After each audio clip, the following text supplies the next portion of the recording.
নমস্কার আমার প্রিয় বন্ধুরা, আশা করছি সকলেই ভালো আছো, সুস্থ আছো। আমরাও ভালো আছি। আর আমার চ্যানেলে সবাইকে স্বাগত আর অনেক অনেক ভালোবাসা জানিয়ে ব্লগটা শুরু করছি। যারা আমার ভিডিওটা দেখছো তাদেরকে তো অসংখ্য অসংখ্য ধন্যবাদ, যারা কমেন্টস করছো তাদেরকেও অসংখ্য ধন্যবাদ, যারা আমার চ্যানেলটাকে সাবস্ক্রাইব করে দিয়েছো তাদেরকেও অসংখ্য ধন্যবাদ। যারা এখনও চ্যানেলটি সাবস্ক্রাইব করোনি বন্ধুরা, ঝটপট চ্যানেলটা সাবস্ক্রাইব করে নাও, নইলে আমার এই সুন্দর সুন্দর ভিডিওগুলো কী করে দেখতে পাবে। তো আজকের ব্লগটা কিন্তু একদমই অন্যরকম। তো তোমরা যদি দেখতে চাও তো পুরো ব্লগটা দেখবে, স্কিপ করবে না। তো বন্ধুরা দেখতে থাকো ব্লগটা।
তো বলেছিলাম অন্যরকম, সেটা হচ্ছে যে রাসমেলা, সেটা হচ্ছে কোচবিহারের সেই ঐতিহ্যবাহী রাসমেলা। এখানে যাব না সেটা কি আর হয় বলো, কোচবিহারে থাকবো, কোচবিহারে মেলা দেখবো না সেটা কি ভালো লাগবে। তো আমরা বেরিয়ে পড়েছি সপরিবারে একদম মেলা দেখতে। আর আমরা বেরিয়েছি কিন্তু তখন মোটামুটি বাজে হচ্ছে 2:30 থেকে 3টে, পৌনে 3টে হবে, এর মধ্যে আমরা বেরিয়ে গেছি। তো ওখান থেকে বোন আসবে, তো তার জন্য একটু তাড়াতাড়ি বেরোতে হলো। হ্যাঁ, অবশ্য আরেকটু আগে বেরোলে বেশি ভালো হতো, কিন্তু আর কী করবো বলো, কাজ বাজ করতে করতে তো সময় হয়ে উঠলো না। চলে আসলাম সেই মদনমোহন বাড়ি রাস ঘোরাবো না সেটা কি আর হয় বলো। তো আমরা রাস ঘোরাচ্ছি, তো রাস ঘুরিয়ে চলে যাব। তারপরে আরও তো নানান দিক আছে, সেক্ষেত্রে তো যেতেই হবে। তো দেখতে থাকো বন্ধুরা।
এইদিকে দেখা হচ্ছে, দেখো আমাদের গোপাল ঠাকুরের জন্য সুতি, মানে সুতি বলছি, দেখো কি উল্টাপাল্টা, উলের যে সেট না হবে তার, সেটার জন্য।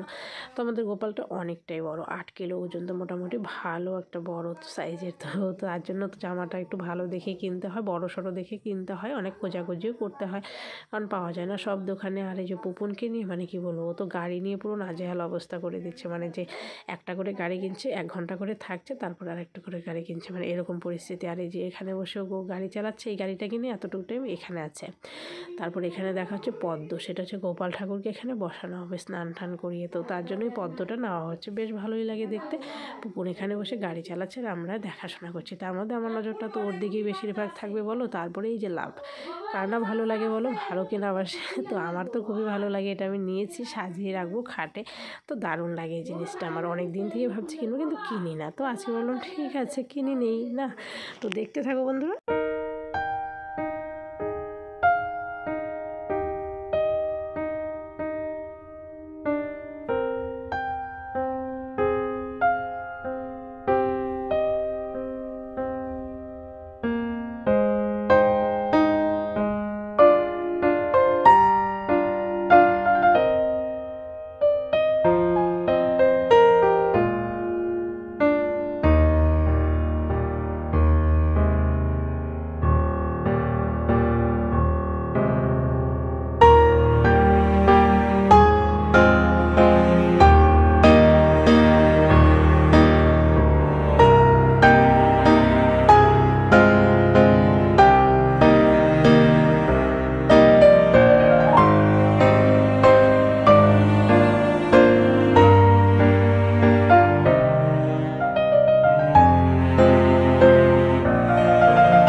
তারপরে চলে আসলাম এই দিকটাতে, মানে কি বলবো, পুপনের জন্য কিছু জিনিস কেনা হলো। আর আমি তো কিচ্ছু কিনিনি, কি বলবো, মানে অনেক কিছু প্ল্যান ছিল, যাই হোক কোনো কিছু কেনাকাটা হয়নি। মানে ভাবলাম টাকা নেই কিনবো না, তবে যাই হোক টাকা ম্যানেজ হয়ে গেল তো কিনবো, তো সেটাও আর কেনা হলো না, মানে কেন জানি ইচ্ছেই করলো না। তো চলে আসলাম বাড়িতে। আর এটা হচ্ছে বার্থডে লালের, আমার ভাস্তা, তার বার্থডে, তো তার জন্য সব খাওয়া দাওয়া দিয়ে গেছে, তো আমরা বসে বসে মজা মেরে খেয়ে নেবো, এই কি বলো। আর গিফট তো অবশ্যই দেবো, সেটা হচ্ছে পরে।